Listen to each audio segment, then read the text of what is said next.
And you're still down in Tampa? Yeah. You like Tampa? Yeah, I like Tampa. I think I'm gonna be there for maybe for the rest of my life. I don't know. We'll see. Maybe at least for the foreseeable future. Yeah. It's cool. I haven't visited Tampa yet. I visited Fort Lauderdale and Miami and stuff like that. I just haven't gotten to experience the other areas, but I heard Tampa's... Travel wise, it's not like a destination spot, but it's a nice city to live in for sure. And it's growing. It's like the third fastest growing city right now. So, oh, I'm sure the exodus of everybody from all the states up here coming down by you. Real How many estate, it's crazy. Yeah, I was gonna buy a house this year, but then I'm like, oh, maybe I should wait. I think the market's just crap everywhere because I'm trying to find an apartment right now, Yeah. and it's brutal. The mayor put us in like not a state of emergency, but like some type of weird thing. Like we're in a housing crisis. That's what they call it, a housing crisis right now for like locals in Tampa.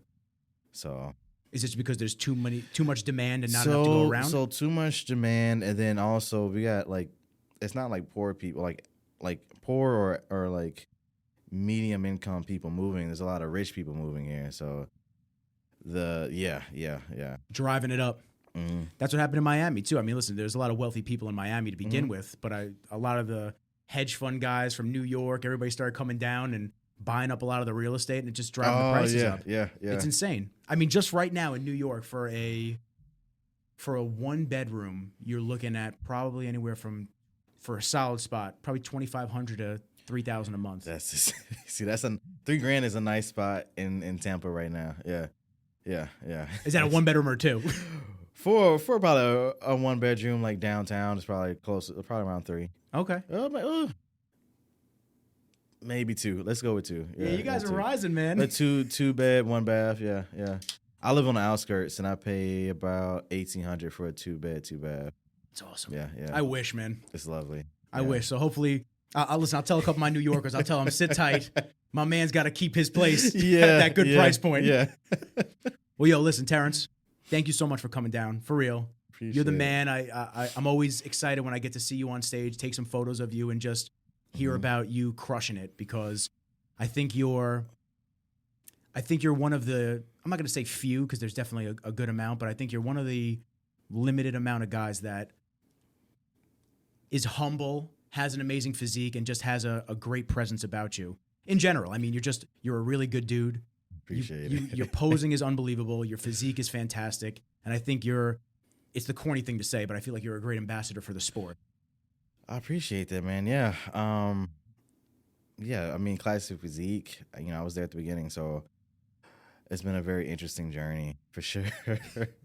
And I don't know if I guess maybe you're never really ready to be put in like a leadership position, but I always say that when I got into bodybuilding, there was like no one to help me or show me the way or teach me anything. So I definitely don't want new guys to kind of experience that, Yeah, you just want it to be more organic and I guess a more fulfilling role from the beginning all the way through. Is that what you're saying? Yeah, I want people to have a little bit more direction, a little bit more help in the beginning, and not feel so lost on how to navigate the business of being a pro, I guess, It's funny that you say the business, because it definitely changes, I think, from that.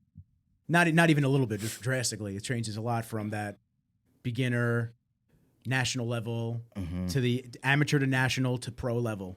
And there's a lot of business decisions that come with that at the other side, because I was reading about you a little bit about your military background and competing or bodybuilding while you were in the military and balancing that lifestyle, but doing what you're doing now with all the shows or all the appearances that you have to make and filming content and running around. It becomes its own full-time job, whether you kind of want it to or not, to stay relevant and keep the fans updated and just keep the content coming. You have to really get fully embossed in it. Yeah. It's been a learning process for sure, honestly, man. And it really is like, it's a business, and understanding how to navigate all this stuff is very difficult. I think one of the biggest things a lot of the guys don't really realize in the beginning is that it is a business at this point. It's not just a hobby anymore, and they have to start making decisions based on that fact. I think you've had Andre Ferguson on here a few times, and he was definitely one of the guys. When I heard him talk, he was talking about something like, I want to say he might have said like his you have to view your Instagram page as like your business front, and I was like, oh, that's a really good idea. And when you run a business, you have a store, you have to think about what you want in your shop, what fits your shop, what doesn't fit, the brand and things like that, So I think that's a huge thing that people don't think about when they get started with all this stuff. Oh, well, they think you just lift weights all day. That's what they think. They think you're lifting weights all day. And listen, that's not everybody. I wish. That's not everybody. Yeah. It'd be nice if it was, right? Everything was just taken care of for you and you didn't have to worry about much. It's crazy, man. Like there's benefits and negative things about everything. Back in the day, as a bodybuilder, you didn't have to worry about much of anything. You just showed up for that photo shoot with Weeder every now and again or muscular development. You did your couple shows a year and you got paid 6 figures just to do that.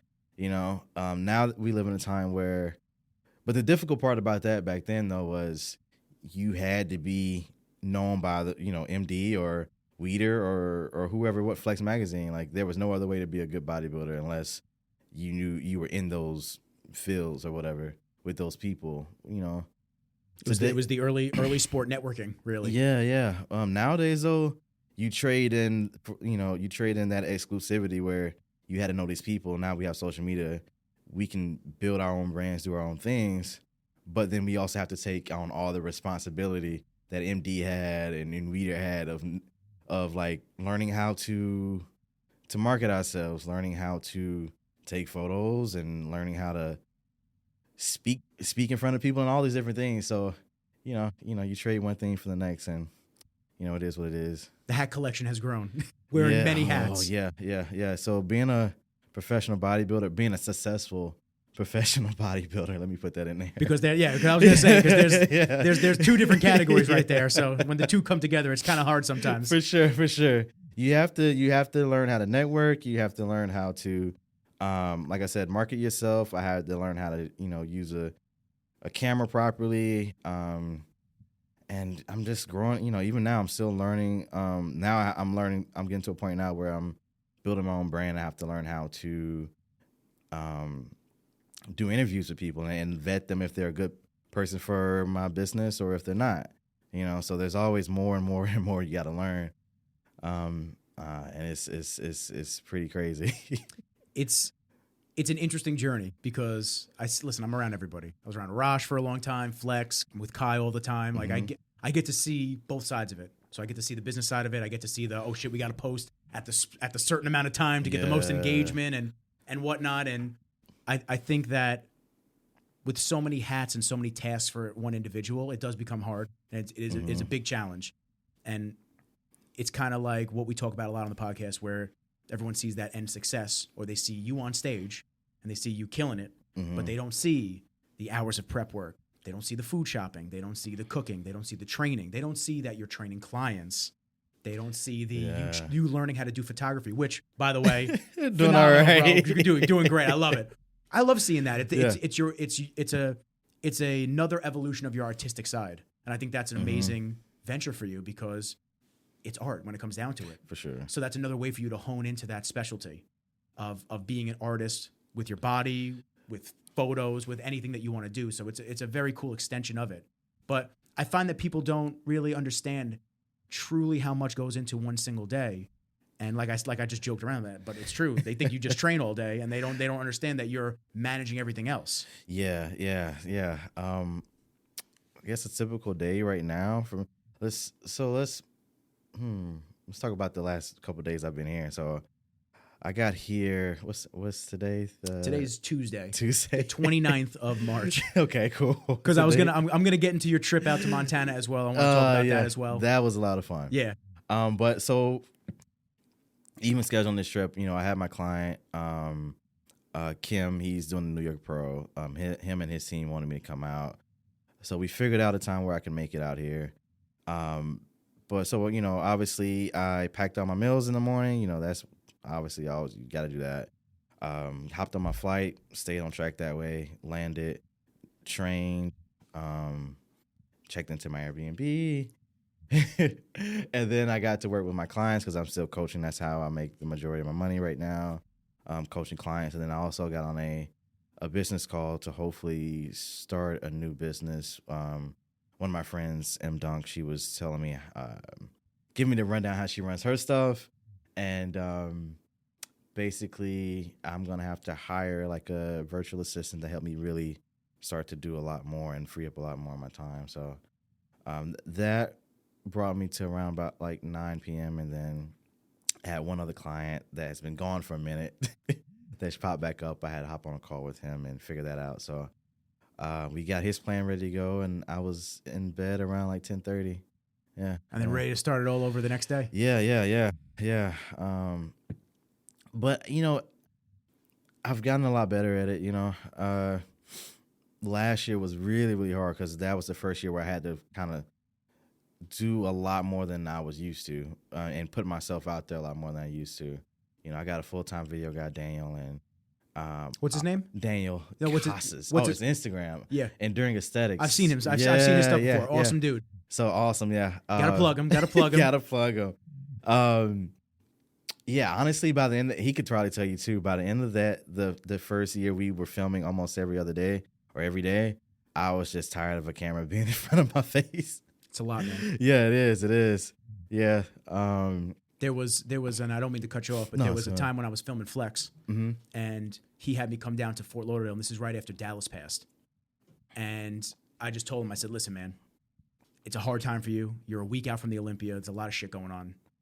Do me a solid. Let me know when you've had enough of the camera, because there has to be a point where you don't want this fucking thing in your face anymore. And I totally understand. Yeah. I don't want to be that guy that's like, oh, no, bro, I'm just trying to get content. I'm trying to get it all. I want to get everything. I want to get the emotion behind it. Yeah. You just lost one of your best friends. There's a lot of emotions right now. You're getting ready for the Olympia. I was dealing with it, and that was the same. Yeah, I guess that was a part of it too. I had John had passed away at the same. Yeah, it's a lot. Yeah. Listen, man. Yeah. Award for a reason, man. That was the big bro. I love John. John, I was following since 2012, and I was actually going to ask you what it was like working with him. It was great. I knew John for a long time. The first time I met him was in 2014 when I actually got my pro card. I was still so new to bodybuilding at that point. I didn't really know who he was.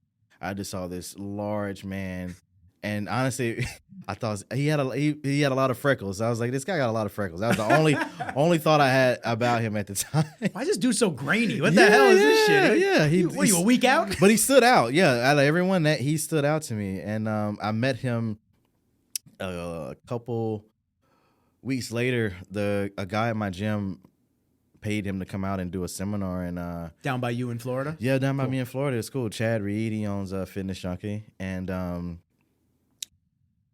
I was blessed enough where John took me through a free arm workout session, and we got some sushi together after the fact. Didn't know who I was or anything, and I think what I had to do in return, I just had to post that the event was happening. So that was, honestly, I probably didn't bring that many people to the show. It was just him being nice. So that was like the first thing I noticed him. He was like a very kind guy, very generous guy. And from that point on, he was a fan of. I was a fan of his. Every time he had like a seminar that I was at. So when I was competing in Toronto, he had one. I would do my check-ins, and I would just sit in the back and listen. Everyone else, they would just go sit in their rooms. I'm like, yo, this guy is giving out information. He's letting me sit in here for free. What else am I gonna do? Let me learn something. When he was at the Arnold, I did the same thing, and it was always he was always cool with just me posting about it, and he'll just let me show up. But when my coach Matt passed away, he was like the first guy I thought about helping me. I had known him for a few years at that point. I think this was 2019. And honestly, I was at a really low point. When Matt passed, I literally was moving out of my ex-wife's place. It was our place together, but I moved out. And I didn't have anywhere to go. I was like, I didn't have a house at that point. So after like a couple of weeks of that, I got me a place. And then I was like, what I'm going to do? I need to get back on track because I wasn't doing anything properly. And I reached out to John. I gave him a call. And I told him, I was like, look, I want to do the show at the end of the year, and I really don't have any money, but I was wondering if we could figure something out. And he said, yeah. He's like, look, the only thing I ask is that you come up to Ohio a couple times a year and train. He's like, if you need me to pay for it, I can. And, I just want to, obviously help me, but, he said that it'll be helpful for him as well to get some content. So I was like, it's a really good deal, obviously. Yeah. So, yeah, that was how we kind of got started working together. Dude was always overly generous to me, for sure. Unreal human being. Unreal, yeah. He's just always kind of similar with not really on a training portion for me, but like when I did my 2 men's physique shows.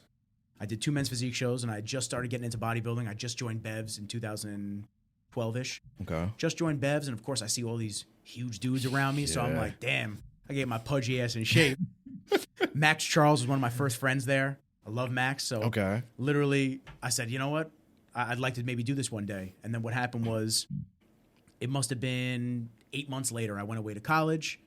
I was training up at Montanari Bros in Connecticut. Okay. And I saw a video of Meadows and Antoine Vaillant training together at Elite and going grocery shopping at Trader Joe's. And John's going over why you shouldn't get certain things and this and that. And I said, damn, this dude's just giving this shit away for free. This is crazy.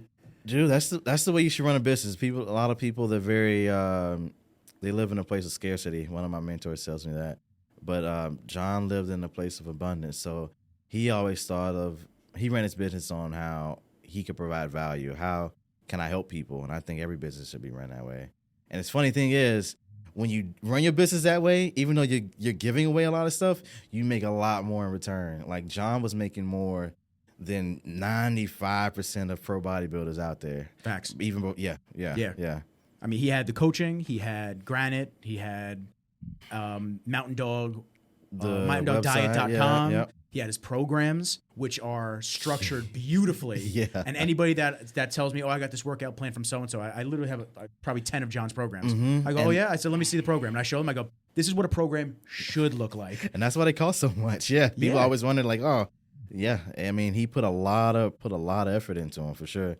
He also made a lot of money from, like, doing articles for T-Nation. T-Nation, yes. Yeah, he showed me how much they paid him at one point. I was like, holy crap, that's... And super transparent about everything. Super transparent about everything. Where people will be like, you know what, I don't know. He's like, no, take a look. This is what we're doing. He was great, man. I know, right? Yeah, I learned so much, man, from him, dude. Dude was an awesome guy. Yeah. How was it training at Elite? Because I'm super jealous that you got to train there. It's really cool, man. The amount of equipment that Dave Tate has there, the owner, is awesome. And Dave Tate's another great guy, you know? Honestly, going into that gym, I was a little nervous because when I went to John's place, I watched West Side versus the World, and then I'm like, these dudes are insane. And knowing Dave Tate was like a part of that crew, I was like, he's probably gonna be crazy. But he was chill. He's honestly just as helpful and just as nice as John was. Just a no bullshit guy, just straight to the point, super awesome. They all. That's why it was cool to see people in their circles, you know what I'm saying? Yeah. Like, has the circle reflect you? And you see dudes like that, and they're great. I became very close with Juji Mufu lately. Okay. So, like, Juji and I talk all the time since with Rain and stuff like that. Oh, okay. And Juji is another class act guy that I love being around. But it's, again, that circle. All those dudes that used to hang out together, train together, bounce ideas off one another, whether that's business or training or how to do this. And I'm trying to get ready for this show. How can I do that? They were all, like you're saying, in abundance, just super helpful. And in each other's corners, which you don't see a lot. Especially in this industry. It's a selfish industry, man. Everyone always thinks is if I help this guy out, how is it going to hurt me? You know, I don't think that's the way you should live your life, man, honestly. As you can see, all these guys you mentioned are doing really, really well. Yeah. Yeah, they're all doing their own thing, but in some ways they all intersect with each other. So it's just nice to see good people get good things in return. For sure. Especially when they're giving out information or whatever they're doing to help out the community. And for sure, man. Because it's a small community and a big community at the same time. I think people don't realize how small it actually can be. And word travels fast on how people act and morality and stuff like that. It really does. Yeah. Yeah, it is. Yeah, it is really strange how small this industry is. Yeah. So now let me ask you, I know you touched on it a little bit in the other articles and other podcasts that you may have done, but I like to start kind of fresh slate. How did you get into bodybuilding and fitness? Because I know I read a little bit about it, but I think just you refreshing everybody, jogging memories, and new listeners. All right, take it away. Well, I've been in fitness all my life. I was in sport. My mom always had me in sports.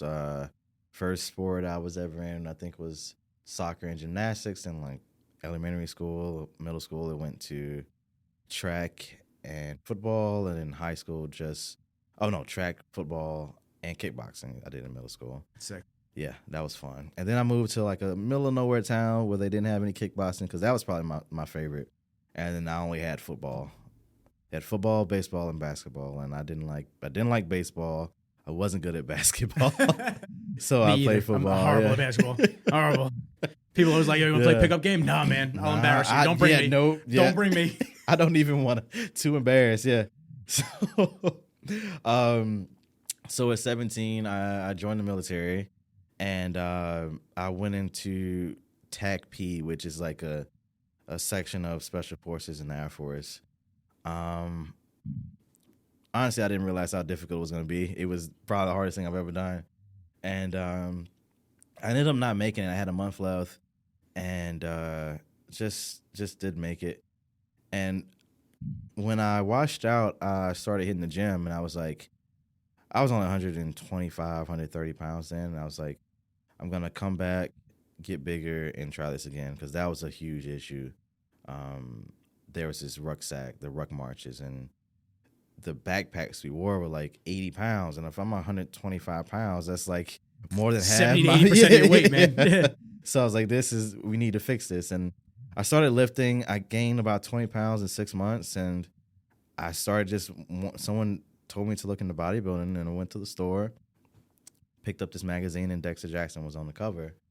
And from that point on, I was like, this is what I want to do. And it was just, I focused on that. I didn't think, at that point, I'm like, I'm not going to go back and do the Special Forces stuff anymore. I'm going to bodybuild. And I think about 6 months after that, I did my first show.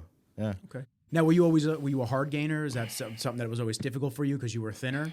Is that your family history, like tree kind of? Yeah, my mom's smaller, dad's smaller.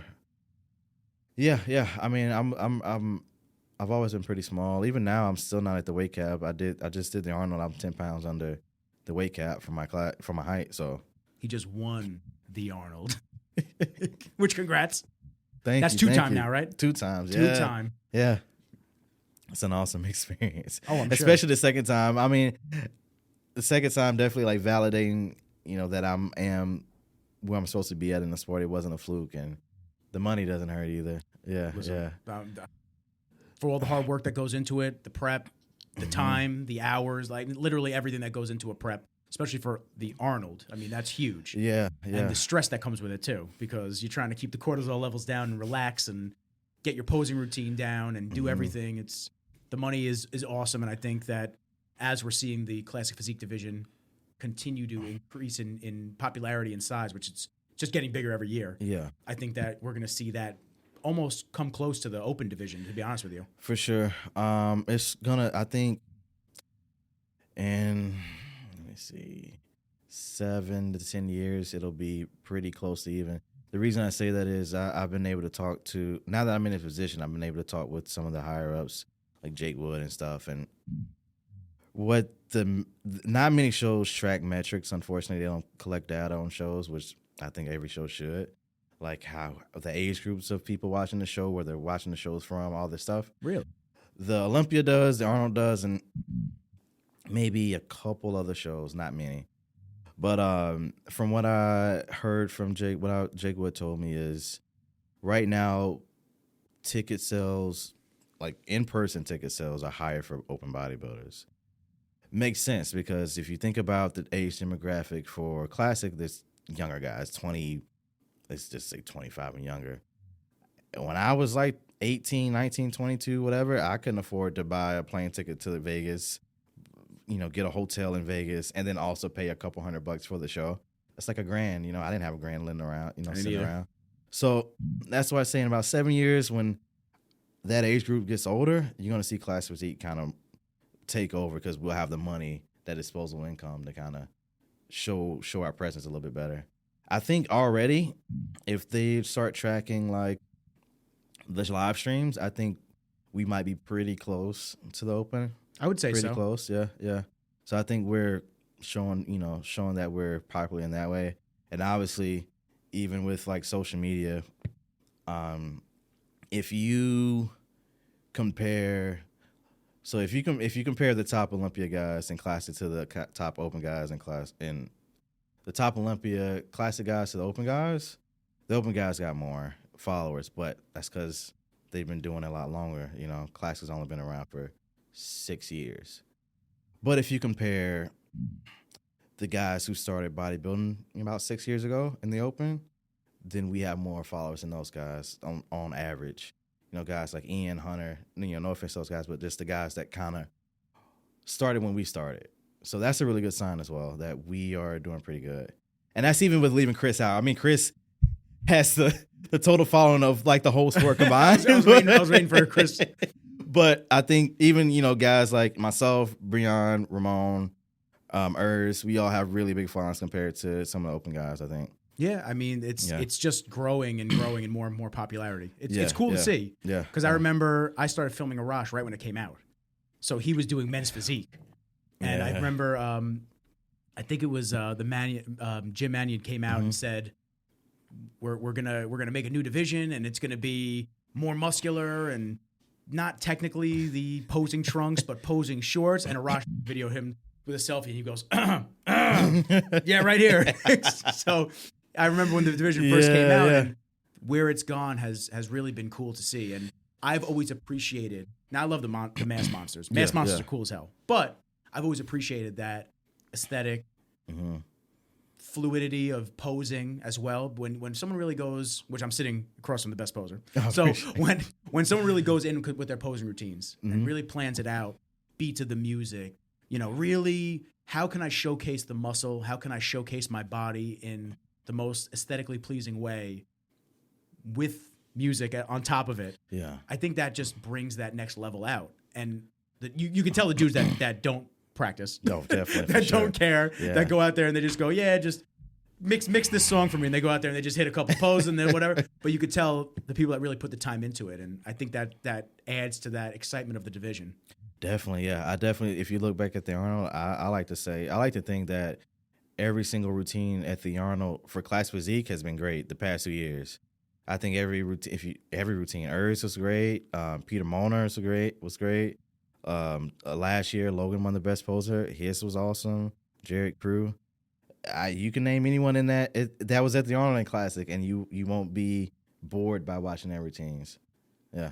And so now, when you pose, have you always had that artistic side to you, where that was something that you were excited to do?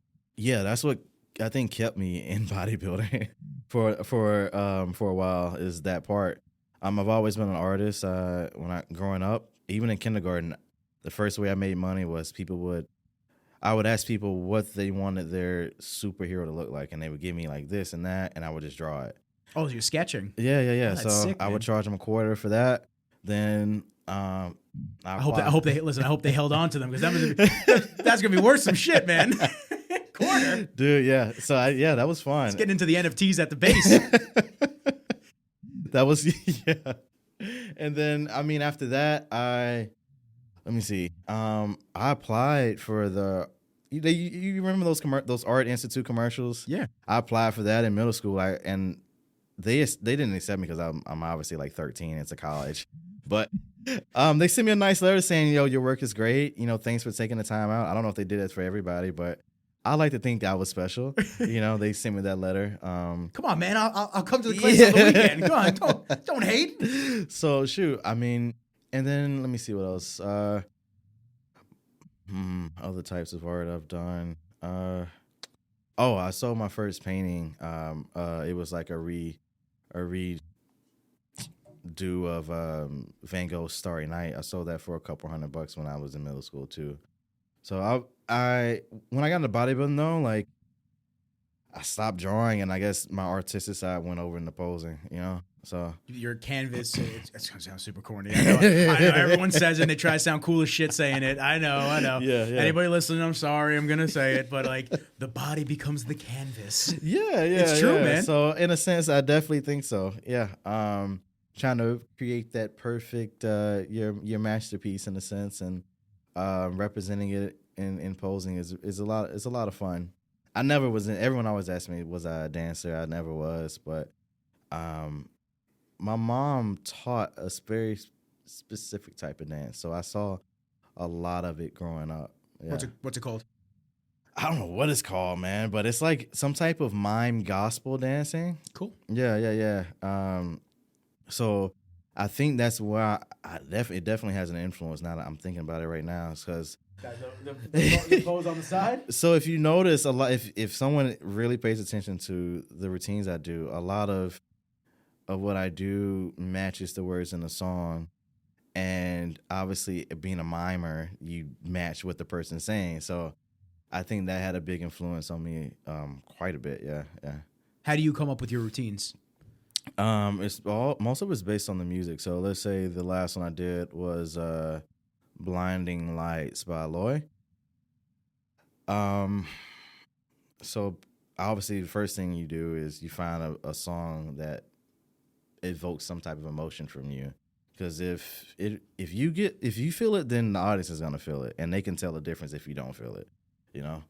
Yeah, I've watched too many posing routines where the person on stage ain't feeling it and the audience ain't feeling it. And so they can tell. It's like, ooh, come on, man, you got to do a little bit more than that. For sure. So that's the biggest thing. Obviously that can't be the only thing, because there's some songs that I like that just wouldn't work on a bodybuilding stage, you know.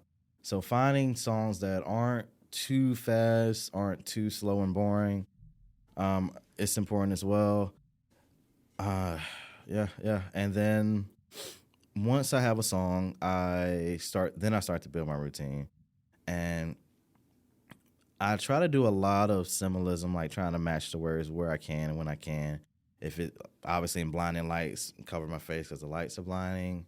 Or if it says I'm feeling low, then I do something where I drop down. Or if it says, like I'm reaching towards the heaven, I'll look up. Or so anything like that, I'll try to do in the song. And now with that song, I always try to challenge myself, like, what type of transitions have I not seen? So, or what type of poses haven't I seen on stage? So, there's this big trend. I didn't know anything about it, like this Icarus pose trend everyone's doing. And people were like, how do you do that on stage? And so, I did some critical thinking and figured out how I could get into it and out of it without looking like an asshole, like just, stumbling out of it, And, it's tough, man. Yeah. The lights are on. You're in front of thousands of people, and that's just who's there currently. And then you have the live streams, you have all the social clips that are going to get cut from it, and this and that. So you want to literally do your best and make sure it looks super smooth and super fluid. So stuff like that is definitely, I'm sure, challenging. I went up there, I did board shorts, man. I did a turn, and I did a turn. I waved, I smiled, and I exited left. Yo, man, I don't find it doesn't stress me out, honestly, at all to make a routine and get up. That's the part I love the most. Like, it's almost like I'm in a flow state. Like, I don't think about anything. I'm up there and my body does it because I practice it and it's it. Yeah. The biggest one that comes to mind when I think of that, though, is Kai. Anytime I watch Kai pose, and this is years ago, obviously. I think most of his stuff is freestyle too. I don't think he really choreographed much of anything that he did. I gotta ask him. I definitely think some of his earlier stuff he definitely did, like the Dirty Diana. He did one to an R. Kelly song, like Slow Line. But I think some of his newer stuff, I don't think he quite choreographed, because I've seen he did a video with Rachel Daniels, and I saw kind of the way he worked. And it definitely seemed like it was a lot more freestyle the stuff he does now. He used to be a dancer, so. And that's probably it. He could probably. Yeah. I mean, once you have that ability and you've been dancing forever, then you can just kind of do stuff like that. For a new person, I don't suggest you just going on stage and like freestyling, because you don't have those years and years of experience to do so. Yeah. Say for instance, the people don't realize. So like the first time you did this podcast, it was definitely probably a lot more thought and work and stress compared to the one you're doing right now, Facts, yeah. Yeah.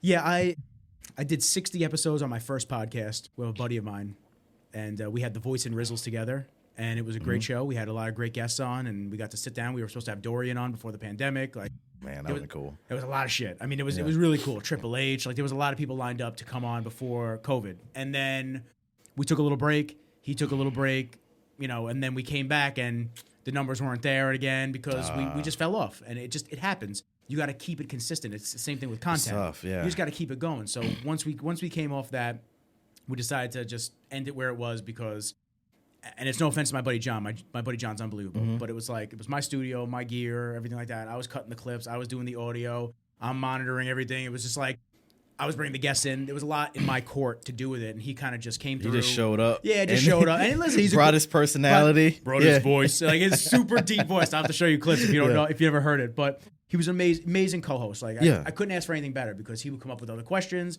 He would take some of the pressure off me if I wanted to because, listen, man, when you're first doing this, it's not easy. Yeah. It's not easy to sit here, hold the conversation, and then for me, not only am I holding the conversation, but I'm watching all the cameras, making sure they're still on. I'm watching the computer audio to make sure it's all good and we're not clipping and all that stuff. So it's a lot, yeah. There's a lot going on at one point because usually they have a team for this. Like, they all handle it, and then the host interacts with the guest.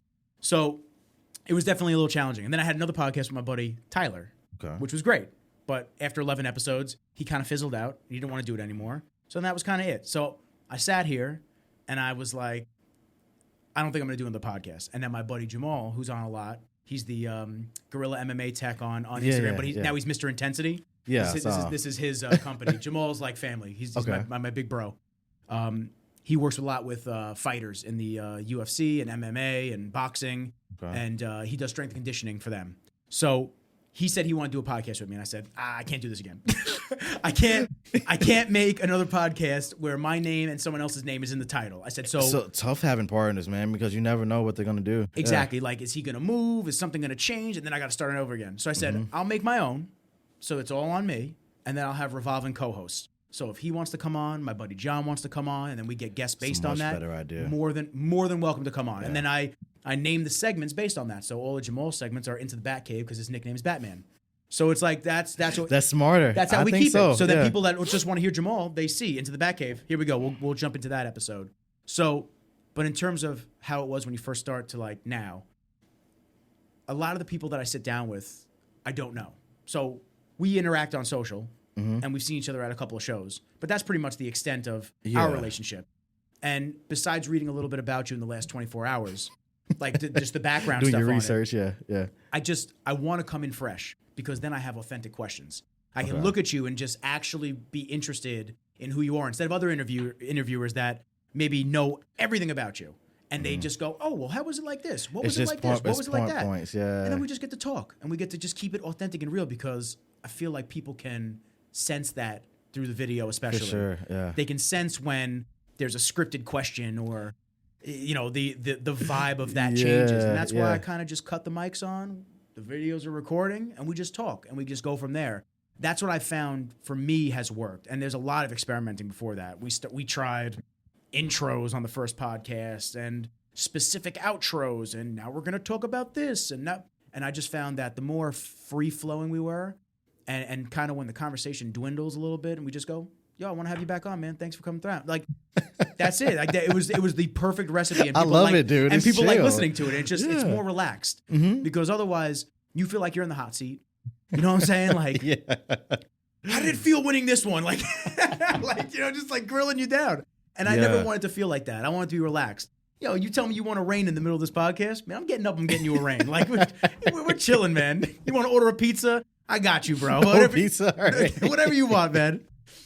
I love it, man. That's great. So I do want to ask you, though, like it is in the back of my mind, like going to your first Olympia. So you started bodybuilding. See how we just kind of like transition right there? It's great. So going back to, obviously, you were bodybuilding and you did your first show. How many shows did it take you to get to that pro level? Honestly, not many. I did... My first show was in 2013 in April. I got last place, and then I did that same show, and I won the novice overall, and I won my class, but not the whole show. And this is for bodybuilding back then? Bodybuilding, because classic wasn't around then.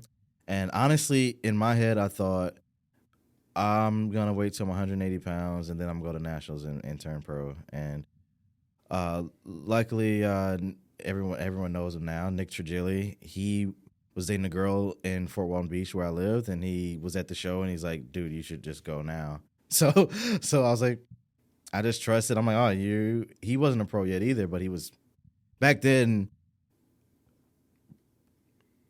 Being close to being a pro was a huge deal. They had like MD in the trenches, so he was already making decent money before he was a pro at that point, and that was he was a big deal back then. So I was like, okay. Couldn't afford to go to USA, so I had to wait until November to go to NPC Nationals, and so that was my third show. So 2014, And that's when you went pro. In yeah, 2014. yeah. So like a year and a half. I was 21. My birthday was October, and 21. Yeah, It's a nice little birthday celebration. Yeah. I didn't For the holidays. I had one drink because I was in prep. I had one drink for my 21st birthday, and then just back on my prep. But what was the drink? Come on, give it to me. honestly, I have no idea. That was my first. That was wasn't my first drink. That was my first legal. Like, yeah. So Well, I was gonna tell them. I mean, it was Jack Daniels, something like that. I was gonna tell them, yo, Jack Daniels, send the check, man. my first drink, I don't know, man. My first drink was rum, but I don't remember what it was. I was like 16 in the Bahamas, so they just gave me something. Oh, that was it. Yeah, so they just gave me something. No, what is this numbing my lips? Why can't I feel anything anymore? It was so funny because we were on like this student exchange trip, and like we're just me and my friend. We were walking down the street, and this lady said, "Hey, do you want a drink?" She was outside the bar, and we just looked at each other, and we're like, "Okay, Hell yeah, we want a drink." yeah." And What that you was my first drink. They was like, "What do you want?" I was like, "I don't know. I just picked something on the menu." Yeah. So I took my mom used to have a bottle of 151 in the oh, bottom of the closet, all right. and she was obviously gone one day. I was home. I just got home from Mm-hmm. school. I felt cool as shit. I went, look at this, her just leaving this out here, and I remember just drinking straight. You know, I had that metal filter on the top. Yeah. I just remember just drinking straight out of this. I was like, what? This is alcohol? My throat, I felt like I was breathing fire for like a half hour. It was nuts. Wow. Yeah, nah. Then I learned, oh yeah, you shouldn't drink that straight. You should be like mix it with some shit. Yeah. Make it a floater on top of 9 other alcohols, and then really get blacked out. Exactly. Well, I was talking about prep. Yeah. Yeah, it happens. It happens often. We derail all the time. It's okay. So yeah, 3 shows from 19 to 21, a year and a half, pro card, and at that point, yeah, there wasn't really much for me to do. I was 155 pounds. The only option was 212, so I'm like, I just gotta grow. So I didn't compete as a pro until Classic came about. You know. Yeah. That's kind of like a godsend. Yeah, because if it didn't, I still wouldn't really be doing too high. I think I would, like, for me to do well in 212, I think I wouldn't do. Honestly, I don't even know if I'd be bodybuilding like quite as intensely. But if I would have been bodybuilding quite as intensely, then I don't think I would be a good 212 pro for like another till I was like 33, 34. You know, yeah. Which is key, aka take your time. Yeah. Most people rush the shit, and they just think that they need to be Mr. Olympia tomorrow, and they won their first national show yesterday. They're like, oh yeah, right to the Olympia next year. We're going there. And they don't realize that it takes quite a bit of time to do things the right way. Yeah. Which is big. You know, there's this saying or this quote or this belief, the 10,000 hour rule. And for basically what that is for most people to be great at something, it takes 10,000 hours. This guy, I forget who the guy is. The one I read it from was from I'm gonna look it up. The Outliers. I forget the guy's name right now. See if it pops up. Maxwell, maybe. But Outliers is the name of the book I got the info from, and he looked up guys like Bill Gates, not Rolling Stones, but the Beatles, and all these other great people, and it took him around 10 years. So 10,000 hours, if you're doing it for a couple hours a day, you know, it's typically around 10 years. And I'm in my 10th year now, and I'm just now getting to the point where my physique is where it needs to be. I turned pro very young, but honestly, that pro physique wouldn't win any show anywhere. which most wouldn't. So it's, you know what I'm Yeah, saying? yeah. The majority of people that turn pro, that physique changes drastically over the next couple of years, especially. So that's the average, I feel, course for a lot of people. Yeah, so I think the whole point of that whole 10,000 hour thing is people don't realize, like, to be really good at something, it can take a tremendous amount of time. Yeah. I mean, I didn't start taking really good photos until a year or so later, 2 years later, you know what I'm saying? Like, my style has changed drastically year over year, especially. So it goes the same in everything else. For sure. But let me ask you, so what was something that you found was, I don't want to say a weak point, but what was something that you really needed to focus on for your physique, especially in the beginning? I've always been bottom heavy. I always gotten compliments on my quads, and people always say, but where's his arms though? You know, I definitely, over the years, I kind of measure my success on how little arm critiques I get now. So now I get one every couple months. Back in the day, I got one every single time I posted an update. So that's been the biggest thing for me, is bringing up my upper body, specifically the arms. Yeah. And and the training style obviously has changed drastically since when you became a pro. You've obviously incorporated from everybody that you're learning, I'm sure, a lot of mountain dog stuff. And what have you found to be most effective for your overall physique? I think the biggest reason why I've done so well, because from coach to coach, they had similar processes, but honestly, from every coach I've had, they've been a little milder with everything they prescribed in me. The biggest change was me finding Joe Bennett and changing my training philosophy. Joe Bennett, hypertrophy coach, all about progressive overload. We do more of a lower volume approach, kind of similar to the way Dorian used to do things. And that was the biggest difference for me. So not only that, but learning how to do exercises properly, learning how to properly structure a training program, how to properly structure a specific workout inside of a training program, has been a huge thing for me, for sure. Yeah. And that information also obviously correlates to helping out your clients too. Oh, yeah. I think I've been really blessed with him. I train with him every day now. That's the reason I moved to Tampa in the first place. When I got the military, I had an option to go. My thought was to either move to Vegas with my nutrition coach, Matt, or move to Tampa to train with Joe. And I just kind of thought about it. I was like, well, it makes more sense for me to, I mean, Matt can send me a diet from anywhere, but I can't train with this guy from anywhere. So, yeah, it's been the biggest game changer in my opinion. Yeah. And you had that little COVID gym. The little COVID. Oh, yeah. Come on, I remember. Cool. I remember the COVID gym. That was fun. I called it the oh man. I remember seeing that, and I was unit. I called it the unit. Yeah. Dude, I was sitting there. I'm like, damn, man, I gotta clear my garage out or something. Dude, it was really interesting, man, because I like to look at what other guys are doing, and all the top level athletes found a way to kind of get shit done. Whether Chris had the money to buy a whole bunch of equipment and put it in his basement. I found sales and different stuff around on like Facebook Marketplace and stuff like that. And I rented a unit. I think it was like $100 a month. And I put in like 5 pieces in that gym, and no air conditioning. I had to, anything. Some other guys, they got access to some secret access to gyms here and there. I think Breon had access to a gym he had secretly, but so did Andre. We were training. We were training all the way in the east end of Long Island. Our buddy owned a gym. He found a gym. Yeah, we were doing like underground secret shit. All the windows are boarded up, like to make sure nobody was looking in. And we were just training. Everyone just hanging out together. But yeah, I mean, I always say, man, if you have a big enough like why, then you can find you can do anyhow. So like, everyone found a way to get it done, what they need to get done. Yeah.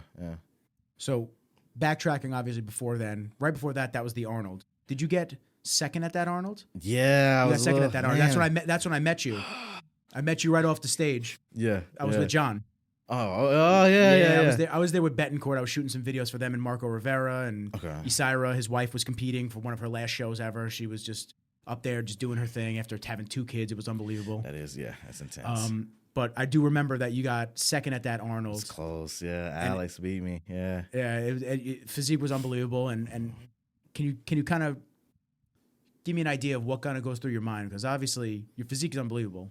And when the average person sees you, they go, I mean, these guys are so razor sharp, close to each other. I mean, you're picking hairs. I mean, who really beat out who? So when you look at that and you get the feedback from the judges, what's the mentality on going back to the training or the storyboard and reworking what you have to do to get better for the next one?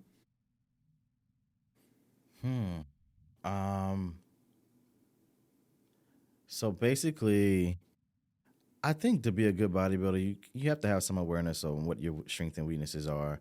I see some guys, it seems like they literally have no idea what they need to work on. They do a show and they're like, I don't know what the judge is looking for. I'm like, can you honestly say that you have no weaknesses? I'm like, are you really looking at yourself like that?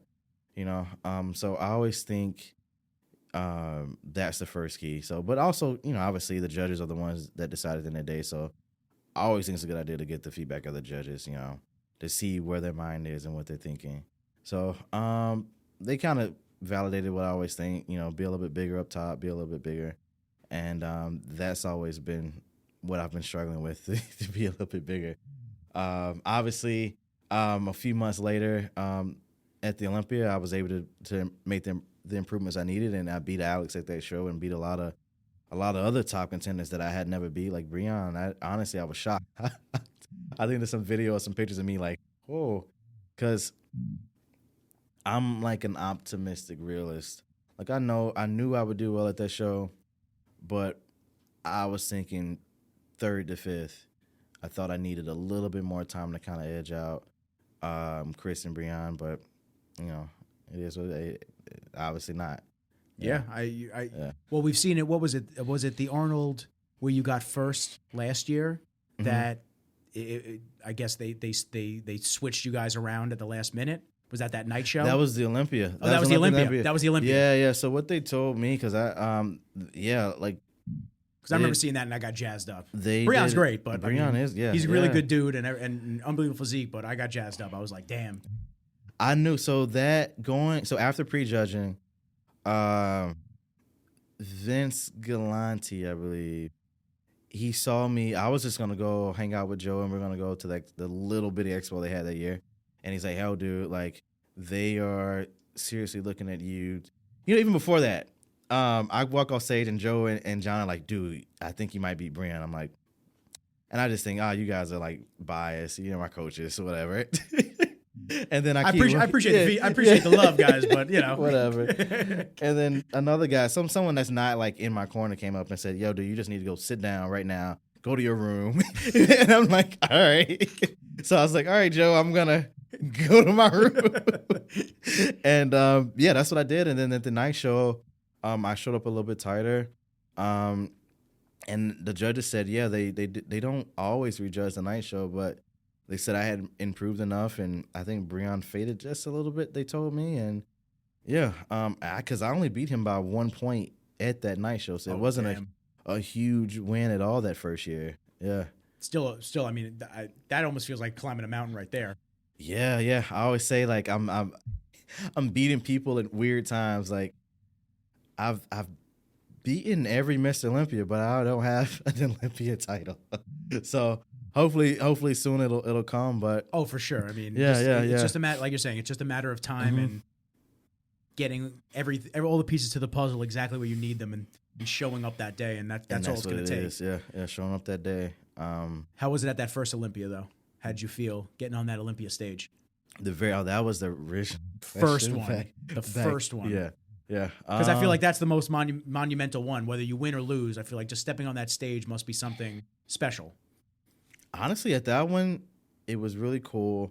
So, be very, very, very honest, you know, because a lot of people go up in here and just, I don't know what the word is, not sensationalize it, but like over glorify it. But honestly, it was an amazing experience.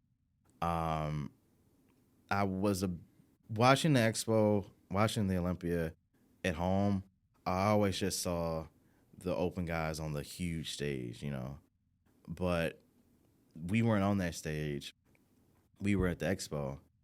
And That's right. yeah, yeah. And it's not quite the same, to be honest with you, because at the night show, these thousands of people are here just to watch you on stage. At the expo, you definitely have a large crowd, but then you got all the people that just want free shit. Running around. It's a lot of background noise, people just talking and doing random stuff. So it's a little weird. And our show was over really quick. We hopped on stage for prejudging, and then an hour later, we were back on stage for finals, which is also, I kind of liked it, but then it's definitely not quite as prestigious. And then they didn't, you would think that they would have, I felt like that was history. The first time they had this division, you would think they would have like recorded it or made a bigger deal out of it, but there's very little footage of that first Olympia, you know? So I was a little let down on that. Which I can understand. But no, just me being there was really cool because, you know, earlier that year, I didn't know there was no classic. I was still this guy, like, man, I got this long journey to be in 212. And then when I did my first classic show, I had no idea. I'm like, oh, man, these dudes are taller than me. They're bigger than me. How am I going to do? And is this the right division for me? And I do well in it. I got third my first show. Breon won it. And Durham Charles took second. And if you guys don't know, he's a legend in bodybuilding, you know? And just to kind of find my place in the sport was really, really cool, you know? That was kind of like that first real, like, pulling the Excalibur sword out of the rock. Yeah, like, this is what I'm supposed to be doing. This is my place. Yeah, yeah. And obviously, the second Olympia was a lot better for multiple reasons. Second Olympia, yeah, a lot better, a little bit more prestigious. We got a little bit more. I feel like the first show, like the Olympia or the people in charge, are like, let's see how these guys do. And then once we started to get a little bit of popularity, people, they saw that people liked it. They're like, oh, let's give them a little bit more. Let's give them a little more. Yeah, yeah. And we'll give them a 10 by 20 now. Yeah. So that's the interesting thing with how Classic's been. We've had to prove ourselves quite a bit. And, you know, each and every year we've grown. We get a little bit more prize money now. We get a little bit more respect. Because, you know, me being here from the beginning, yeah, we didn't get much respect at all that first year or two, you know. So, yeah, it's been really cool to kind of see how this works. The division has grown. Yeah. So now, coming from the 2 Arnold victories now, this year you're obviously going to go do the Olympia. Mm-hmm. Or maybe you're not. You tell me. Yeah, that's the goal. Okay. I mean, I don't want to speak for you. You tell me. Yeah. So what are some of the things that you're focusing on, if anything is different than previous preps to get ready for this? Or is everything kind of just staying the same and progressing slowly? It's been pretty much the same. Just time progressing slowly. You know, I always knew that's all I needed. Yeah, I knew I just needed time to build muscle. I know that's, when people talk about genetics, they say, oh, you got great genetics. I'm like, yeah, in certain aspects, you know, structure to a certain extent, you know, conditioning is very easy, comes very easy to me. But muscle building at the Olympia level is difficult. I obviously understand I'm bigger than most people on earth. I'm not saying I'm not. But, no, but muscle building, that 1% that you're going against. Yeah, yeah. I mean, look at guys like Keon. This dude was in Classic, and then a year later, he put on like 20 pounds to do. I don't have that type of genetics to build muscle like that, you know? So yeah. I just knew for me, it would just be a matter of time, you know, for me building the muscle I needed to be where I need to be. Yeah.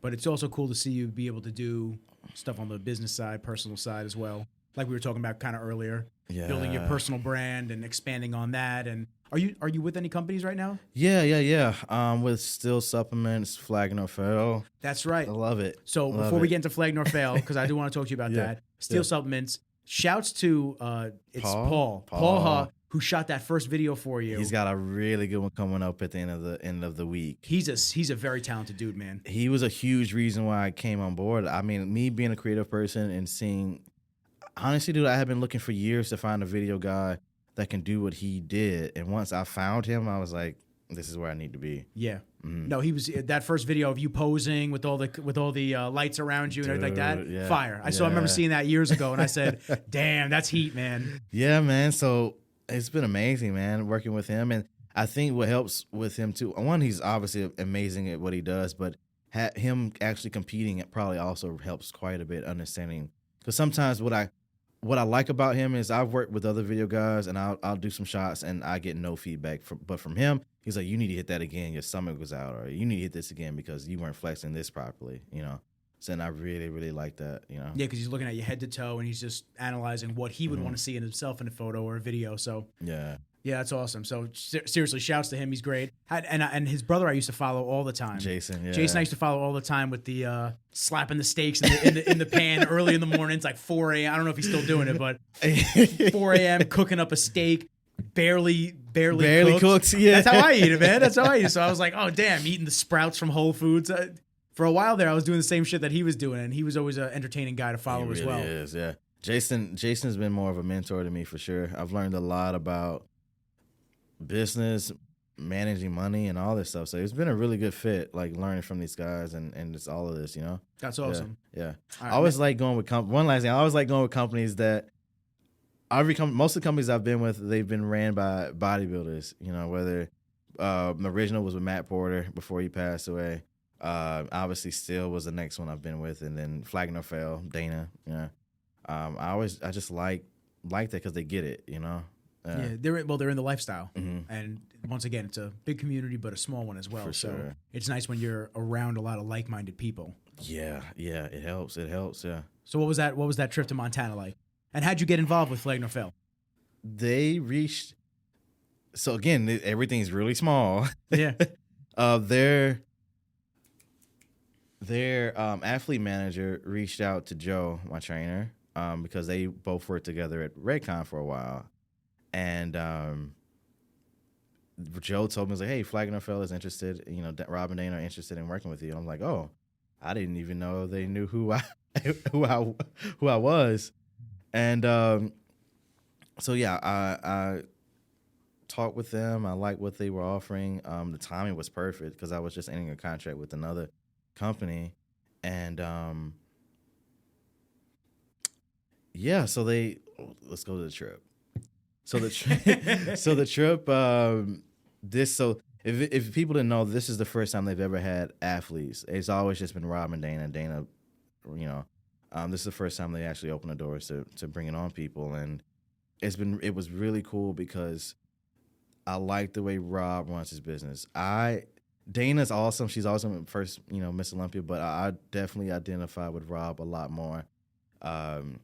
Creative guy, very creative, but also business-minded at the same time. If you look at a lot of the people he chose to be on the team, they're also creative people. My buddy Anton, amazing photographer. Mm-hmm. Anton used to be up here in New York. Yeah. We spoke very briefly when he was up here about doing some stuff together, and then he moved. So he is like my photography mentor. Like I look at his stuff and I'm like, okay, let me see how I can. He pushes me to be better. So I definitely like that they brought him on. Yeah, I saw the picture of you two looking at the cameras. It's funny, dude, because like he is so good at photography, but he knows nothing about cameras. Like he doesn't know how to go into settings or anything. He's just good. He's just got the eye. He's got an eye for it. It's insane, man. So him, we had my other friend Sam. He's also an amazing videographer.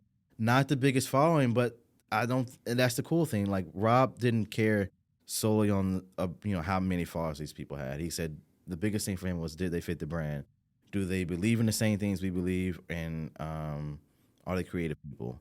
And which is huge. And I don't mean to cut you off. That's huge because dude, when you're building up a company or you're building up a family, you should say, because that seems that really seemed what it was. Like, I was following Steph. Dude. Steph, I'm very friendly with, the videographer up in Canada. She's unbelievable. So I was seeing all her stories and posts and this and that. I said, yo, tell Terrence I said what up. So but it's cool. It looked more like a family outing than it did a business trip. It really, and that's what he wanted it to be, because he said, yo, dude, you guys don't need to take any pictures. You guys don't need to do any posts. We just want you guys to get to know each other. And but us being us, we like taking pictures and shit, so we still did it. Yeah. But he knew you guys wouldn't be able to resist. But he put us in front of like snowmobiles and like dudes doing dirt bike tricks. I'm like, I gotta get pictures of this, Damn, is this an 18 gauge shotgun? 19. He took his Porsche 1911 out and whipped it around in the mud. I'm like, dude, yeah, this is. So it was really cool to be around, like you said, like-minded people, man. And he built up a group of people that got along. You know, I think. Actually, I take it back. It wasn't Rob. It was Evan. Evan deserves the credit. Evan, Evan Shoemaker definitely deserves all that credit because he did an amazing job finding people. Yeah. And so they primarily focus on clothing and what else? Just clothing. Clothing? Dana has a separate supplement brand, but it's not tied to the clothing. Okay. Yeah. So that's cool because I remember when they started off in it was in PA, right? Yeah, that's at the gym. PA. I met them very briefly once when they went to Montanari Bros one time. I was training and I just did my first show and I was just training at the gym. It was nighttime and they were working out next to me and my buddy and I said, I feel like that's Dana Lynn and Rob. I was like, I feel like that's. And I took a picture with them and he put on the clown face on and this and that. I was like, yo, this guy's the shit. He really is, dude. Like he does just apparently like I didn't know, but he said he's always been into fashion. He said he couldn't afford clothes when he was a kid. So he just made cool shit to wear, you know. I'm like, oh, because I always thought, you know, I didn't know a lot about them. I just thought he was like a music guy that then did a clothing brand, but no, it was the clothing first and then music. And even with Dana, it was before she got into competing. They were already doing the clothing, so this was like their first like dream, and I was like, oh, you know, yeah, because I remember they started that off in Pennsylvania, but they also had the gym. But they started clothing before all of that. Oh, really? They had it before Dana even hopped on the stage. The clothing brand was already there. Oh, really? I had no clue. Yeah, I had no clue either. Yeah, damn, roots are in. Yeah. So this is like their first dream before That's awesome. Before bodybuilding, before music, before any of it. I speak to obviously a lot of people, and I've never heard a bad thing about either of them. So I love, once again, what we said earlier. I love seeing good people just get good stuff back to them. And from what you're telling me, I mean, it sounds awesome. It was, honestly, it's very few companies I've been with where I say, like, this is, like, a perfect fit. I don't see myself ever leaving, you know, type deal, you know. I love that. Yeah. And how was Montana? Montana was cool. Like, I can definitely see the draw to it. Like, it's like a hipster. It's not so perspective before I say this. Because I lived in a city of like 300 people. So when I say it's not small, you got to think but for most city that people. Was a little small. Yeah, so for most people, it's probably a small place. But I think it's big enough where they have enough shops, enough restaurants where you can do stuff, have fun. They got all these outdoor activities, but it's not so big where there's a ton of traffic, there's a ton of people. You know, you can get away if you want to get away, but if you want to be around people, you can also do that. You have that option. Yeah. And how long were you out there for? Like 4 days, I think. 4 days. Cool. Yeah. Yeah, and I saw would you guys go to a rodeo? Rodeo. Dana, that's what Dana wants to do next. She wants to be in a rodeo. Oh, really? Yeah. Oh, that's fucking awesome. That's cool shit. So, yeah, she's buying a horse. They said she's going to be buying a horse soon and start rodeo training, I guess. Yeah. Horses scare the shit out of me. They scare the shit. I horseback rode in Hawaii, man. Yeah. 2016. I went to a trip to Hawaii alone by myself. Yeah. And I went on a tour. And it was either you could do the ATV tour or the horseback riding tour. I would do the ATV tour, you know, 100%. Fucked up. I should have done the ATV tour. I thought, you know what? I'm in Hawaii by myself. I said it's a trip of experiences. Okay. I said, let me go horseback riding. That's actually really cool, man. And not a lot of people have like the I don't know what the word, the confidence in themselves to go on a trip by themselves. You know, I think that's the only child in me. Oh, the only okay, child. okay. I've always had to entertain myself. Yeah. So yeah. my mom's a single mom since I was 2. She worked her ass off constantly. So like I was at her office, I'd have to keep myself busy. When I was doing things, I always had to be productive with myself. So some people can't even go to the movies by themselves or eat a meal by themselves. Like they can't go to a breakfast or dinner or anything. So you to take a trip to another to an island is pretty cool. Yeah, you know how many people are just like, yo, can't. So how it came about was I was supposed to visit a kid that I knew down there. Mm-hmm. Last minute, like 4 days before my trip, he says, yeah, I got evicted from my apartment with my girlfriend and I'm moving in with her dad on a different island in Hawaii. So my response to him was, where am I supposed to stay? Like I could have went to DR. And Hawaii's expensive. For a quarter of the price. I could have went to DR, been drunk on a beach, just laying there getting the sickest maple tan ever. I'm like, and now I was like, what do you want me to do with this, man? I spent $1,200 on a flight. That's what I was like, oh shit. Yeah. So he's like, maybe I can get you a flight to Maui, which is the island that he was moving to. Maybe we get you a flight over to Maui and find you an Airbnb. I said, no, you're not understanding me. The trip was supposed to be me staying with you. That was the money I was saving. That's why I came down. So he's just like, I don't know what to basically tell you. I said, I'll figure it out. So I talked to my mom. I was just like, I don't know what to do, this and that. And I said, you know what? I'm going on this trip alone. I said, I'm doing this.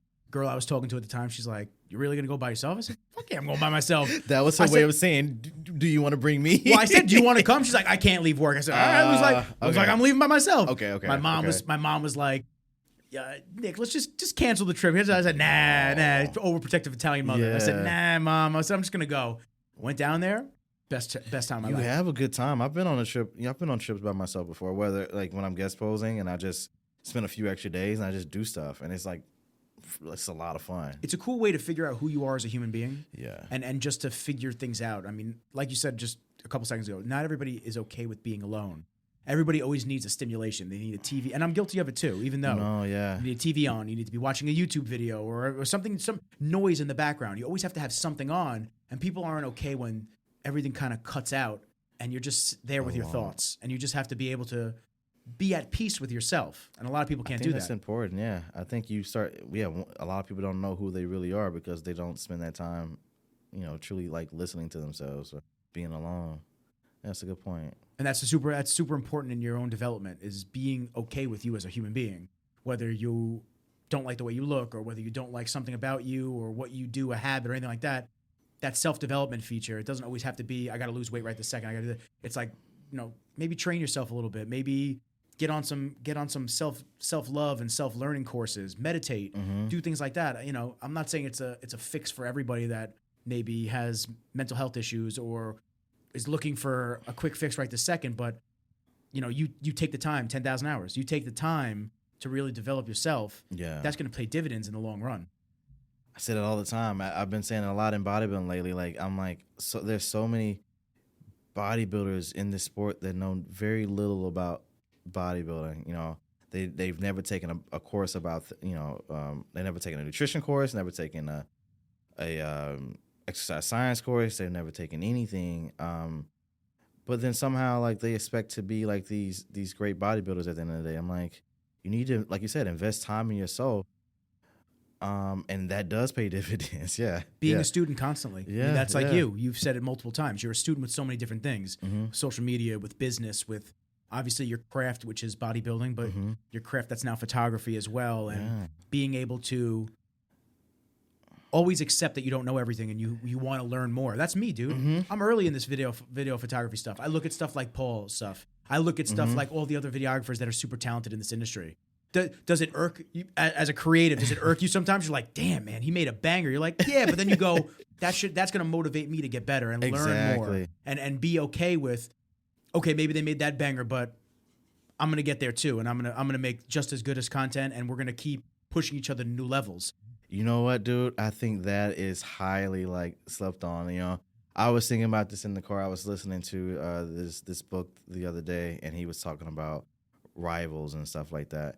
And people, at a certain point, there was, Logan won the Best Poser Award, and people asked me, did it, made me upset? And yeah, I felt a little, way about it, obviously in the moment, but at the end of the day, the more great posers there are in the sport, the more it pushes me to be better. Like, if there's no one on my level, I mean, sometimes you have those people that are very, very, intrinsically driven, where they can just go and go and go no matter, but I will have to say that even though I am driven, it makes me even more driven when I have other people that are, good at what they do, Yeah, because the lion's got to stay hungry, man. Yeah. You don't want to. You're just sitting there getting all the food. You got to have a little bit of competition. Competition, yeah, is definitely really important, man. It makes everyone better. It makes everyone better, yeah. So I tell a lot of the other videographers, I have a lot of guys hit me up. They're like, yo, how should I price this out? How should I do this? How should I do that? And I'm just like, I want everyone to always understand, I don't look at other videographers as competition. Okay, maybe this dude bid on the same job as me and he got it, I didn't. Or maybe I got it and he didn't, whatever it might be. Yeah, it's a shitty feeling if you didn't get it and somebody else did. But at the same time, there's more than enough work for everybody. Exactly. You know, there's athletes I work with that work with a ton of different video guys. Do I get butthurt when they, you know what I'm saying? That's like the thing, when they work with somebody else? At first, maybe when I was early on in doing this, I was like, damn, man, that fucking sucks. They took this guy or they went to this trip with this guy. But you learn to just go, yo, I didn't do that job, but there's 4 other jobs I'm going to do over here. And, exactly. And then you also think, like, if this person won this or this person got this, how can I improve? How can I be better to, like, next time get that contract, next time win that show? I think that's the way you should kind of think about things. Exactly, man. Yeah. It's that self-development, always trying to push forward. Yeah. And it's tough, man. In the age of Instagram, it's tough because everyone posts successes. They don't post any of the failures. They don't want you to see them at a low. And I'm not saying that people need to broadcast a low. Yeah. But it becomes almost, I don't want to say toxic, but it becomes toxic as an environment when you just see the wins, and people don't realize that, damn, there's some fucking low points where you got to self-analyze and bring yourself up to that next level. You know, it's funny, like, I definitely agree. Like, even if you're not aware of it, just only seeing positive things, like, from people can, like, subconsciously, like, make a difference, you know? But I always tell people, just remember, like, if you look at a photo album, you're not seeing pictures of people homeless and stuff. You know, you're seeing them at parties, you're seeing them with your friends, and you got to think of social media as, like, a photo album, and that's, you know. The highlight reel. I call it the highlight reel. It's exactly. the best thing ever. It's, oh my God, we're in the Bahamas again. We're in California on rooftop lounges. Oh, wait a minute. You didn't post a picture of you miserable in traffic throwing a soda at the dude next to you? You didn't post that shit? Yeah. You know? Yeah. It's a very interesting, weird thing. Which, by the way, are you on TikTok? I am. Listen, sporadically. I've been trying to get a little bit more. I hate TikTok. I hate it because it sucks you the fuck in. I hate it for that reason. You have to do so much content on TikTok, yeah. I'll tell you what, though, it is so easy, and this is anybody listening. Like, it is such an easy platform to grow to astronomical levels, and that could be a huge nest egg for a lot of people just to be making money on. And the entry level, the level of entry is a lot lower, meaning that for like Instagram, YouTube, you typically want better quality photos, better quality video for YouTube. Instagram, they want the crappiest stuff. If you do high quality content on TikTok, it typically does worse, which is pretty funny. Really? You've heard that? From my own experience and from other people too, yeah. Anytime, even like my nice posing, like the video me and Paul did, it didn't do well, but I can just post a video of me posing in the gym and it did 10 times better. Easily digestible. That's what people look for. Because it's like the dating apps nowadays, man. It's just everyone's one swipe away from the next best video, the next best girl, the next best guy, whatever you're looking at. It's like everyone's just like, one swipe, that's it. And it sucks you in, man. It really does. But I'll tell you, the TikTok has been unbelievable for the podcast clips, especially. Really? I got almost 30K on there. Okay. Which I'm like 7, maybe grinding on Instagram for 12 years, however long I've been grinding. Instagram was tough, man. What am I at? I'm at 68. I just lost a follower. 6880. Like there's definitely a difference of like, what's the word? Of intent. So like with TikTok, it's a lot more just you don't have to like. But with my Instagram, for me, what I've noticed the best thing for me is you have to be very specific with what you talk about on Instagram, and it's best for you to build a story. You know, take people along a journey. So I try not to post too many sporadic things or things that don't fit the general topic I want my Instagram to be on. But TikTok, I can kind of post anything, and it'll go. You know. Yeah, I mean, you can just post just as long as you're posting within the algorithmic window. Yeah. Let me check real quick. I had a couple of questions that I wanted to ask. Okay, question time. Yeah, I got a couple from people that asked, and then just in general. While you looked it up, if people wanted to learn more about that competition and rivalry type deal or everyone benefiting, The Infinite Game by Simon Sinek is a really cool book. Dope. Yeah. I'm going to have to check that out too. I really like it. Yeah. Do you like the audiobooks better than regular reading? I like audiobooks, but some of the stuff I'm doing now for business development, I was thinking just on my ride here, I was listening to this one called Story Brand or something. And I'm like, I'm going to need to like highlight and write this down. So for that, probably. But like mindset stuff, I typically just audiobook. I do well when I read it a couple times, highlight, and write notes. I do way better like that. I was never like an A+ student. I always learned by doing instead. I was always a street smart kind of guy. Yeah. So when, you're just told to just digest the information, that's it. And then that's that. Yeah. And then we're on to the next chapter next week. It never sat well with me. But when I can take my time and read it a couple times and not be stressed out by, I got to read it by a certain amount of time. Even the listening, I love listening to podcasts. But the audio books, I still feel like I don't digest it enough. I get what you're saying. I think for me, philosophy books, but I kind of, that's something I kind of understand a little bit easier. Philosophy books, I can listen to audio stuff.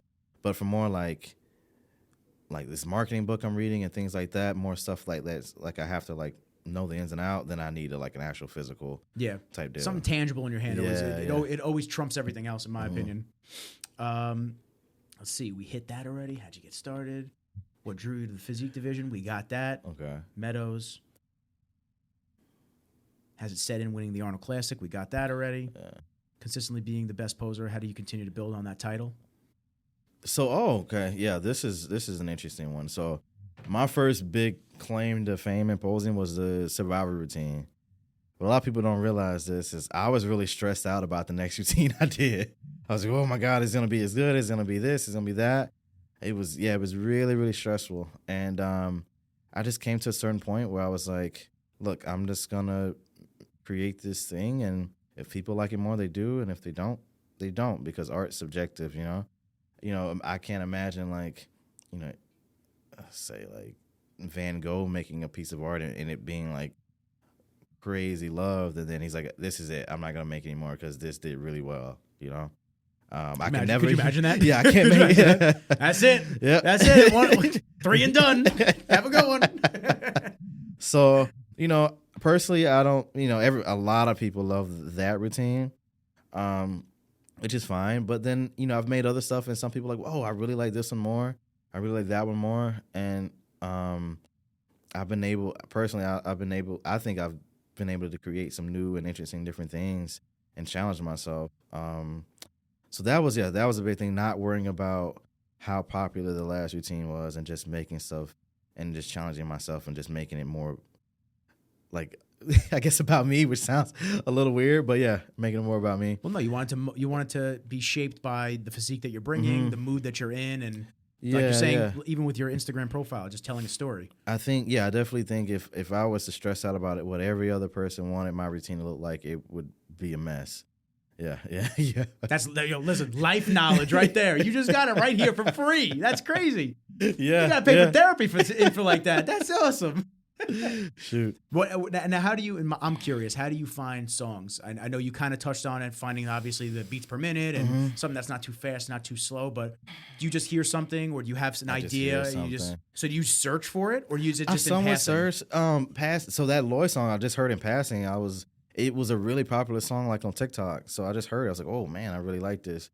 It's funny because I had 2 other songs picked out to do for the Arnold. It was either gonna be a Michael Jackson song or a Jacob Banks song. I can't remember the names right now.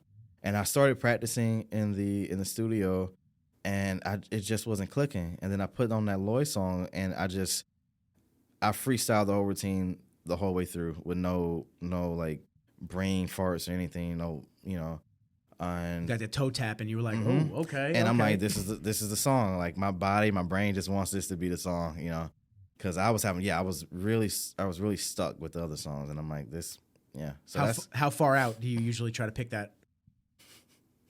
I hate doing this because I'm about to put him on the spot. That's it.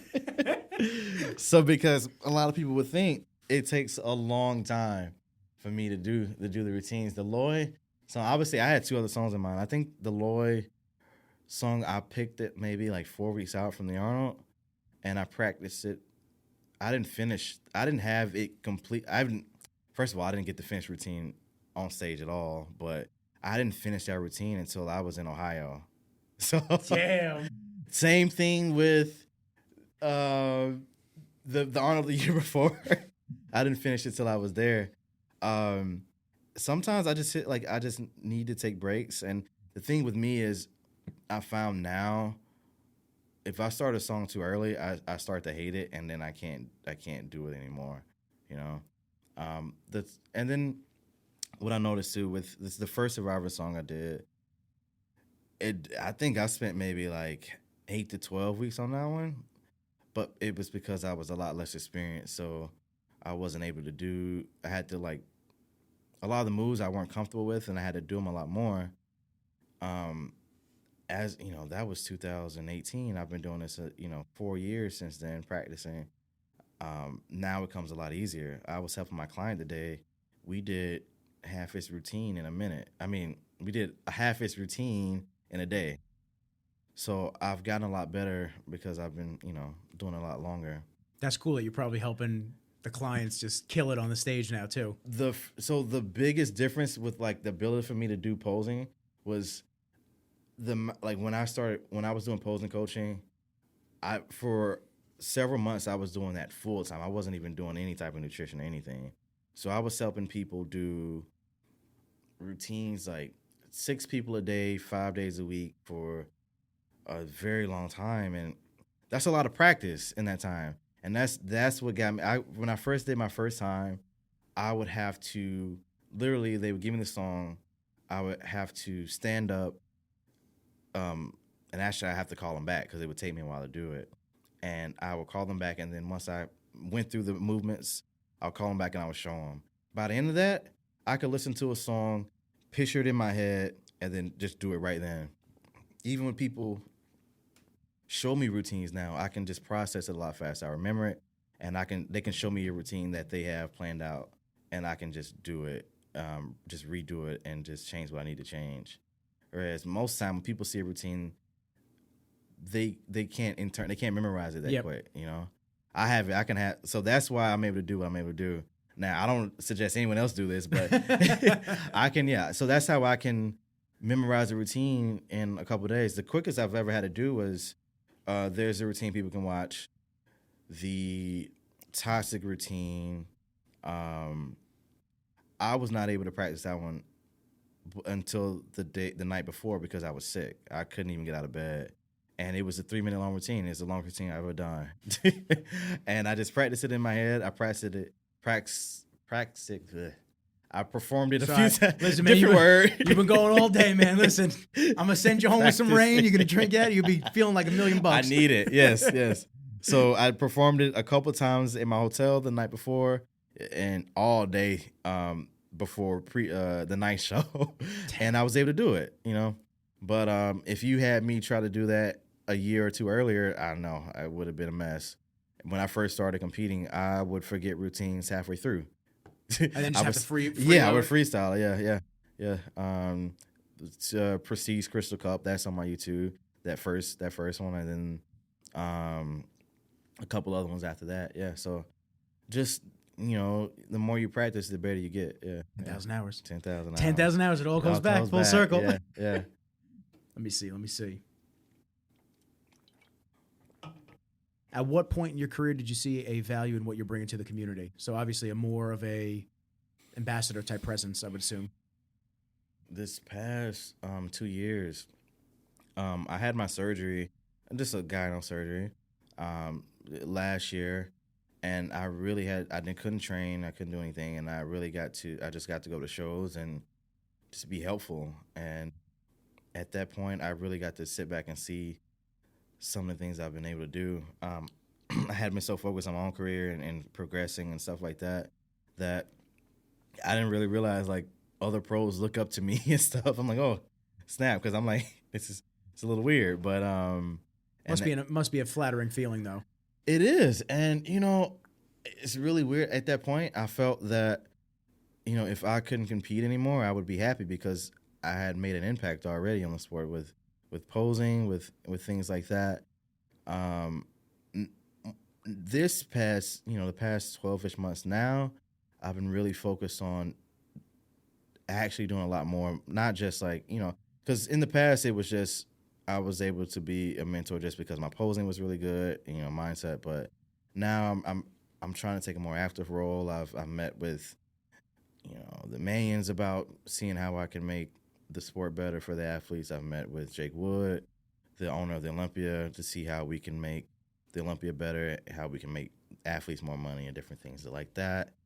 I've been talking a lot more about my mindset going into shows, how to navigate all this craziness. I just did another podcast with Fuad talking about how I've been able to make money at different points in my career. Because, you know, everyone can say, oh, just get a sponsorship, get it, you know, make a lot of money. That's years down the road for a lot of people. And the well can run dry very quickly with something like that. And that's you don't ever, yes, that's a whole other podcast we could talk about. And it's been really fulfilling. I mean, I think a lot of people have noticed a change in the way I present my content on Instagram, how I speak. And it's because I've kind of figured out why I bodybuild, you know. For a while, it was just more about me getting better, this and that. But now I'm just happy to see how much value I can provide to the industry and the people trying to make it, you know. That's awesome, man. Yeah, I love that. That's great. Listen, it's a very well spoken, awesome answer from someone who is not only a top contender but huge asset to the industry, for real. And you're just gonna keep growing. That's awesome. You're young. You're just gonna keep growing, dude. Oh man. I always feel like I'm running out of time. Nah, we all do. I turned 30 last year. I was like, damn. Oh, shit. The AARP shit's going to come in the mail now. I got the cane coming soon. I'm not going to be able to film these videos the same way. I'm going to need to lean on shit all day. Yeah. I think the best people are, man. The people that are most driven is kind of weird, but like we always feel like, oh, man, I'm behind. I don't have enough time. I need to get this done. You know, we're not like those, like, oh, I got plenty of time type people. Always. Yeah. Always feel like you're running behind. Yeah. Always. There's not enough hours in the day. There's always too much to do. Damn, it's already March. And the year's almost over. I got fucking goals to crush, and it's March already? Man, yeah. I'm not even joking. I was literally thinking to myself yesterday. I was planning trips for different shoots and whatnot and where I'm going to be going and this and that. And I'm like, God damn, it's March. It's about to be April. My birthday's in 5 months. I'm going to be 31. Man. I got to get on shit. I got to keep going. Yeah. But then there's a side of me that goes, all right, just chill the hell out. You're going to be all right. We're doing some really awesome, amazing stuff, sitting down with amazing people, filming and shooting amazing individuals and companies, and everything's kind of going in the right direction for everybody. That's really cool, man. So that's really cool. Well, you already said we're going to do another podcast. You already said that because honestly, I want to keep going now, but I know it's probably been like an hour or two. It's actually been an hour and a half. So it goes quick. It goes quick. Yeah. So I don't want to keep people all night. No, it's good. Listen, it's cool, man. Next time you're in New York, are you coming for the New York Pro? Yeah. My client's doing it. So maybe we grab one before you go to the New York Pro. That's actually a good idea. I'm always down, man. Bev's is literally 15 minutes away from here, so it's kind of perfect. You can go see Steve. We can come hang out here. Definitely. And I think mean, for myself, I want to have you back on. You're an awesome individual. And I think everybody listening, I think everybody else feels the same way. And if you don't, shut the fuck up. I don't care.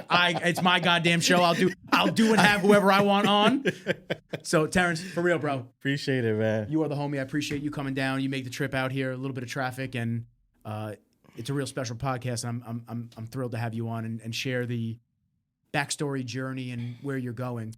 Nah, dude, I appreciate it, man. Honestly, like, yeah, once I saw some of these clips you've done, man, and the way it's not like the normal, like, oh, what are you eating? What's your training, you know, type deal. It's interesting, you know. You're getting to know people. You're providing something more valuable. Because honestly, dude, eating, that's not helping anybody. You know, everyone eats rice, chicken, in just different amounts, you know. But it's crazy because I ate the same thing that Terrence ate, and I gained 400 pounds, and it was all fat. It was all my love handles. It's crazy. I had to work all that shit off. So nah, dude, I think even though people may not realize, like, I think this is way more valuable than hearing a dude's nutrition plan or training plan for sure. And I mean, if you're really interested in Terrence's nutrition plan and eating plan and training plan, please plug yourself. How can you get in contact with him? Yeah. Oh my goodness. If you want my training plan, Joe Bennett. Like, I have my training plans on my website, but if you really you need to go to his app because he explains it, and there's a lot of nuances that you can't get just by me typing. He's the master. He's the sensei. But they can find my YouTube, Rough Diesel, YouTube, Instagram, Rough Diesel, website, Rough Diesel, all Rough Diesel. Clean branding. Yeah. Clean branding. Straight Make sure through. to get that. Yeah. Awesome, bro. Well, listen, again, appreciate you. And everybody listen, I hope you enjoyed. This is episode 25 with Terrence Ruffin. That's my man right there. Everybody, peace. Oh, man, this is fun.